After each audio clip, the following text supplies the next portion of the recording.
presidente Gabriel Boric anunció la construcción de una cárcel de alta seguridad para la región metropolitana y que permitirá el control de los líderes de las bandas criminales.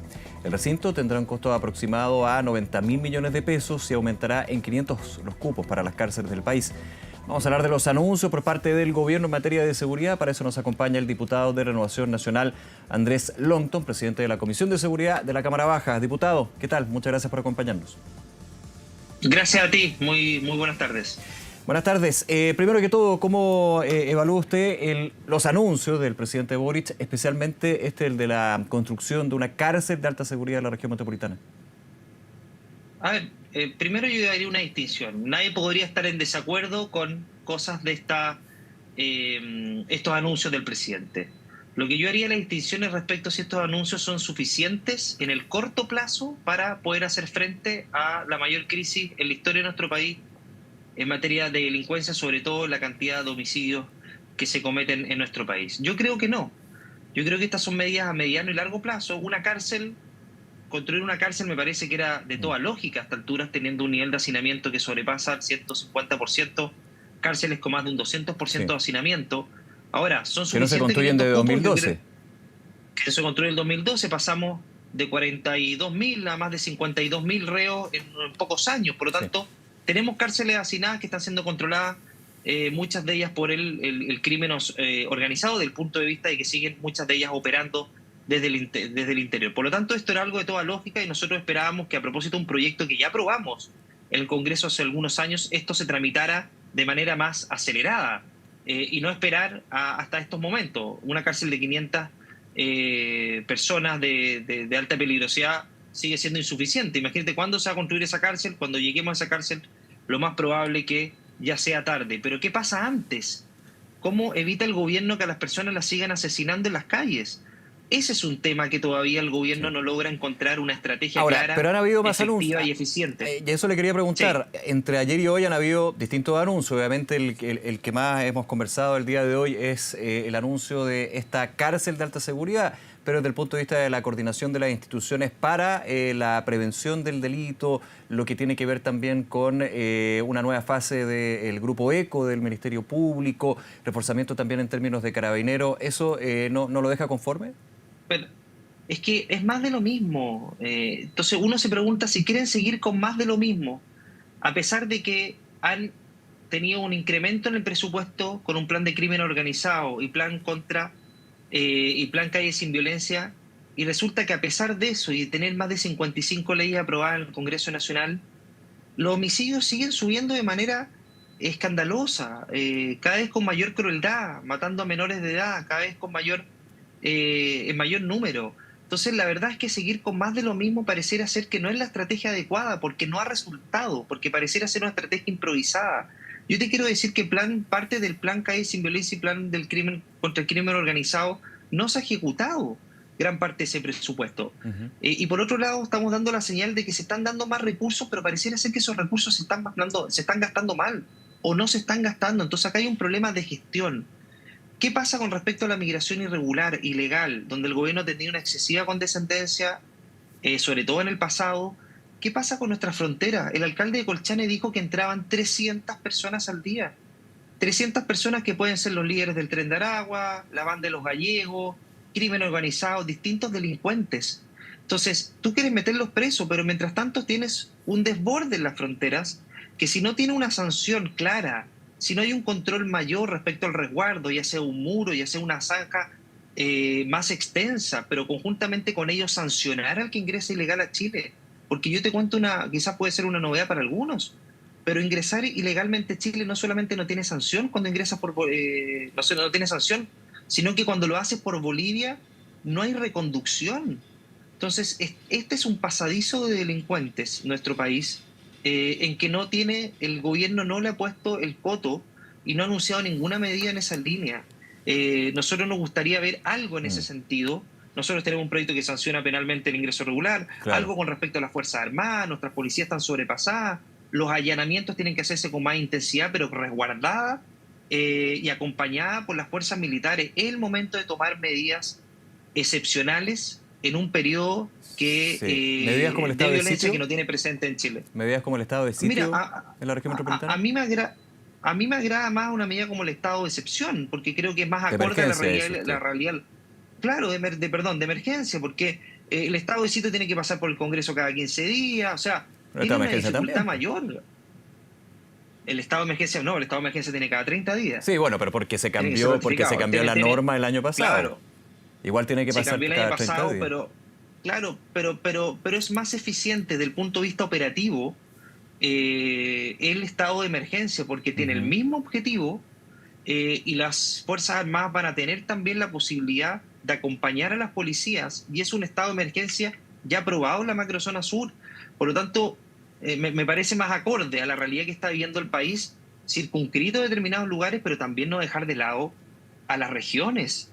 De la región de Valparaíso no se dijo absolutamente nada. Nosotros tuvimos 8 homicidios en 10 días, con cifras también muy alarmantes. Entonces tampoco se puede pretender centralizar todo en la región Ya. ¿Estado de metropolitana emergencia también en la y región de dejar, Valparaíso, dice usted? a ver, yo creo que Porque es en complejo, algunos porque estamos barrios, hablando de recursos, o sea, estado de emergencia tiene varias patas, yo no lo voy a simplificar, digamos, pero la clave acá y lo que se ha sí, pedido es la cooperación de las fuerzas militares, el ejército, la armada, entre otros. Ahora, pueden estar en la región de Valparaíso, entendiendo la dimensión de la región metropolitana, y ya estar en lo que es la macrozona sur en ese caso.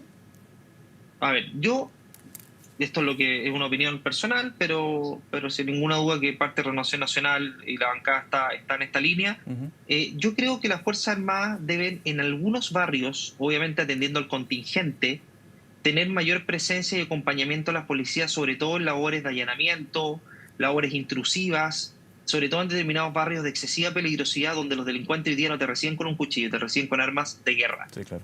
Y en ese sentido yo creo que se puede canalizar ese capital humano en determinadas zonas de la región metropolitana, de la región de Valparaíso, cumpliendo un carácter disuasivo, pero también de mayor poder de fuego respecto al que hoy día tienen las policías y o sobre todo también de mayor capital humano. Acá en la región de Valparaíso, y te cuento que estamos 1.500 carabineros Mm. abajo. Tenemos carabineros que están cumpliendo funciones administrativas de ir a notificar en un juzgado de policía local en vez de estar en las calles. Entonces, esas medidas son más efectivas y por lo menos en el corto plazo produce efectos disuasivos. En la frontera, por ejemplo, ¿por qué no el ejército cumple labores de control preventivo registrando vestimentas? O sea, tenemos que avanzar un poco más, de darle mayores atribuciones a nuestras policías y las Fuerzas Armadas, porque hoy día estamos combatiendo un crimen cada vez más cruel, más violento y que no tiene contemplación. Por lo tanto, a mí me parece que el gobierno tiene que poner de acuerdo estas dos almas, que por un lado pide un estado de sitio y que por otro lado O sea, dice que el es gobierno no un lo ha pedido. montaje el allanamiento del Partido Comunista. Claro, ¿cómo? El gobierno no ha pedido estado de sitio, pero sí a algunos No, no, parlamentarios del no, Partido Socialista. Yo no entiendo. perdón, Pero para aclarar a quienes El nos ven, Partido digamos. Socialista. Sí, Sí, perdón. no, por eso, tranquilo. Algunos miembros del Partido Socialista, senadores, lo han pedido, y por otro lado, parlamentarios del Ujú. Partido Comunista hablan de un montaje cuando se encuentra en el momento de guerra en un allanamiento. Entonces, esa contradicción es vital y te inmoviliza.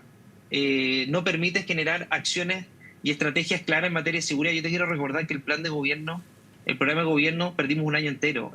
Realmente daba pena respecto a las medidas que había en materia de seguridad.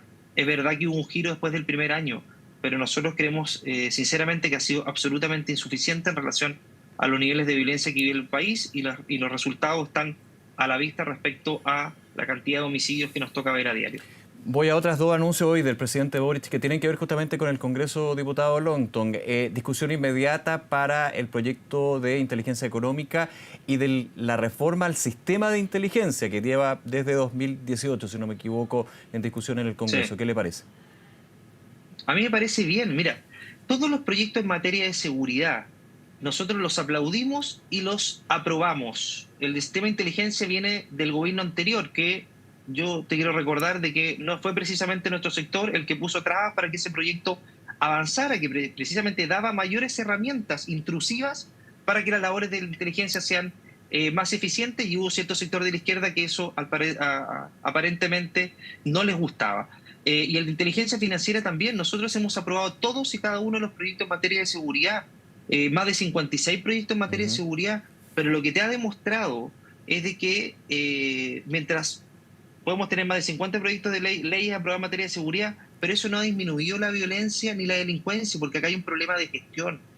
Y la gestión y la seguridad de nuestro país está encabezada por el presidente de la República. y tiene que hacerse responsable. Basta de derivar la responsabilidad al Congreso. Las herramientas están y el gobierno tiene que utilizarlas. Y respecto a aquellos proyectos que están hace muchos años en el gobierno, hace rato que estas urgencias deberían haber prevalecido y no urgencias como el que declara el Día del Pajarete o el que le cambia el nombre a la Cámara de Diputados por Cámara de Diputados y Diputadas o el del ganadero camélido. Las urgencias se utilizan en este tipo de proyectos y no tienen que matar a 20 personas o a más de 20 personas, considerando la región de Valparaíso a lo largo de todo Chile, para que recién estas cosas vengan a ser una prioridad para el presidente de la República. En ese punto, diputado, bien en concreto, y ha sido uno de las solicitudes que ha hecho el gobierno a la oposición, levantar el secreto bancario, ¿por qué no?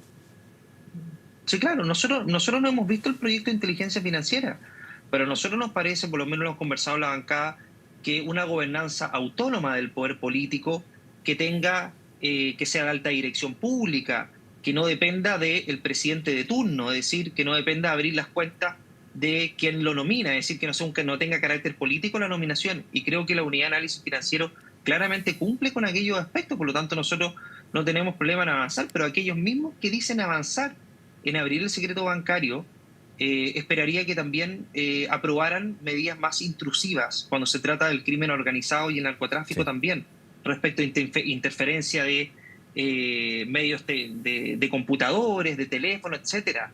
Son los principales opositores a ese tipo de medidas cuando hay que tramitarlas en el Congreso. Entonces yo pido también un poco de coherencia respecto a aquello. El lavado de activos es muy relevante, también es relevante las medidas intrusivas como las que tratamos de aprobar muchas veces en el Congreso, y tenemos la oposición por parte de parte importante de la izquierda. Entonces creo que también en ese sentido tiene que haber coherencia. Nosotros en materia de seguridad hemos aprobado todos y cada uno de los proyectos de ley, y no así el oficialismo, que ha sido muy reticente a avanzar en algunas medidas que lamentablemente muchas de ellas estamos llegando tarde. Usted mencionaba que el gobierno, en buen chileno, digamos, deja la pelota en el Congreso, en la discusión de proyectos de ley con urgencias, pero usted decía que no debería ser así, que la responsabilidad la tiene, en este caso, el presidente de la República. Pero si me retrotraigo a un tema que estábamos hablando, los estados de excepción, hay una discusión con respecto a las reglas de uso de la fuerza. De hecho, integrantes de la oposición apuntan a que no se puede llegar a un eventual estado de sitio, por ejemplo, ya en el escalón alto, si no están claras las reglas de uso de la fuerza, no están actualizadas en términos de garantizar el proceder de las Fuerzas Armadas. O sea, igualmente hay un tema que tiene que ser discutido sí o sí en el Congreso, ¿no? Yo tengo una discrepancia respecto a eso. A ver. Primero respecto al estado de sitio.